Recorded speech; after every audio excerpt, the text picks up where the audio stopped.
नमस्कार, मैं विशाल। एक बार फिर से आप सभी का स्वागत है।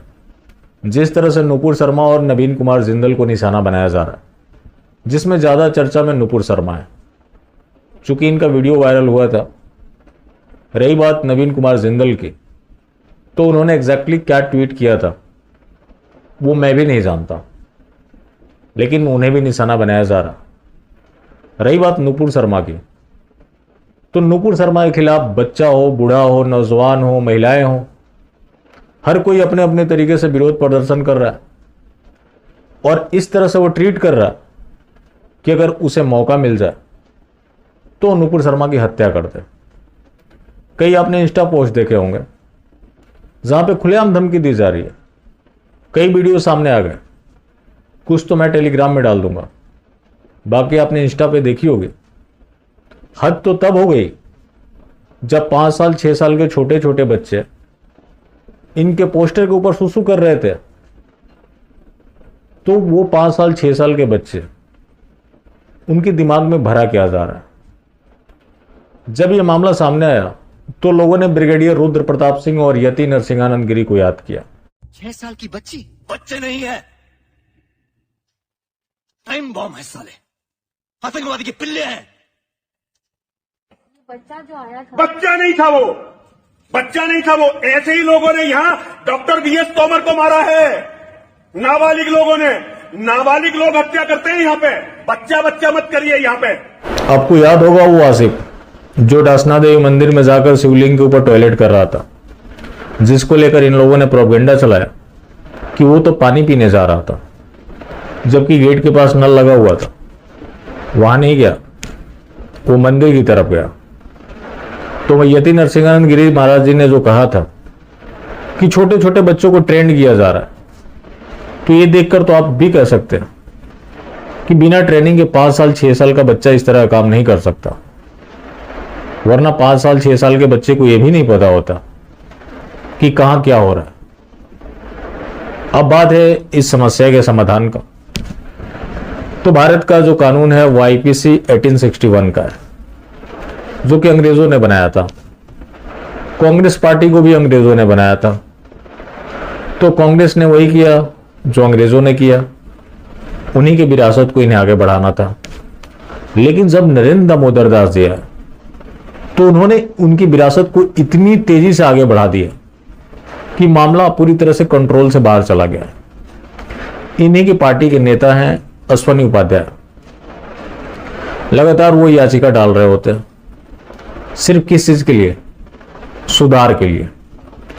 लेकिन कहीं भी केंद्र सरकार जवाब नहीं देती। 5 अगस्त को प्रदर्शन हुए थे जंतर मंतर पे, उसमें आयोजक को ही जेल में डाल दिया गया। अश्वनी उपाध्याय जेल चले गए।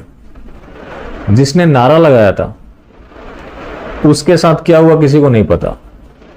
तो असली मकसद उस आंदोलन को असफल करना था। वो मांग किस चीज के लिए करने गए थे? स्वदेशी कानून के। तो ये स्वदेशी का दम भरने वाले नरेंद्र दामोदर दास मोदी जी आखिर स्वदेशी कानून क्यों नहीं चाहते?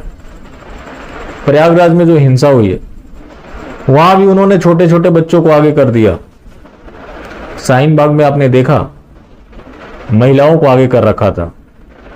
तो इस तरह की जो परिस्थितियां बनती जा रही, ऐसे तो बहुत विकट स्थिति होगी अगर नए तरीके से कानून नहीं बनाया गया।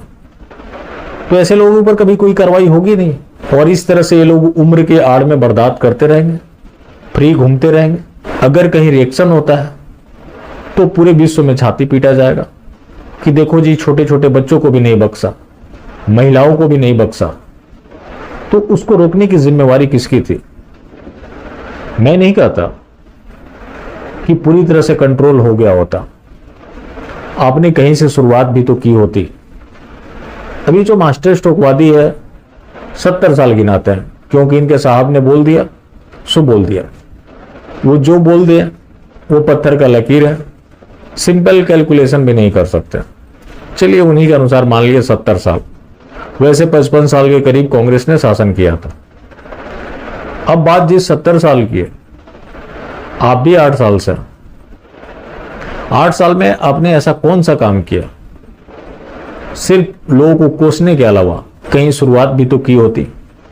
तो आपने शुरुआत नहीं किया, उन कुकर्मों को और तेज रफ्तार दी। आपकी जो बड़ी अचीवमेंट रही कि आपने उनके कुकर्मों को गिनाया, आज भी गिना रहे हैं, और आप चाहते हैं कि वो जीवित रहें ताकि आप उनके कुकर्मों को गिनाकर वोट मांगते रहें। तो आज जो देश की स्थिति हो गई 1947 से भी बदतर हो गई है। उस समय भी इसी तरह से जगह जगह दंगे फसाद होते थे, आज भी आप उठाकर देख लीजिए।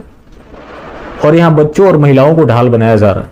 तो जिस तरह से महिलाओं और बच्चों को सामने किया जा रहा है और उनके आड़ में अपराध किए जा रहे हैं, उसके बाद विक्टिम कार्ड खेला जा रहा है, इसको लेकर सरकार को खास रणनीति बनानी पड़ेगी। इसके ऊपर काम करना पड़ेगा। अगर मोदी जी वाकई राष्ट्रवादी है तो इन प्रॉब्लम को एड्रेस करना पड़ेगा, वरना ये आज निकले हैं, इनको बहाना चाहिए। ये ऐसा नहीं है कि ये अंदर से आहत है, ये अंदर से आहत नहीं है, ये अंदर से तैयार है।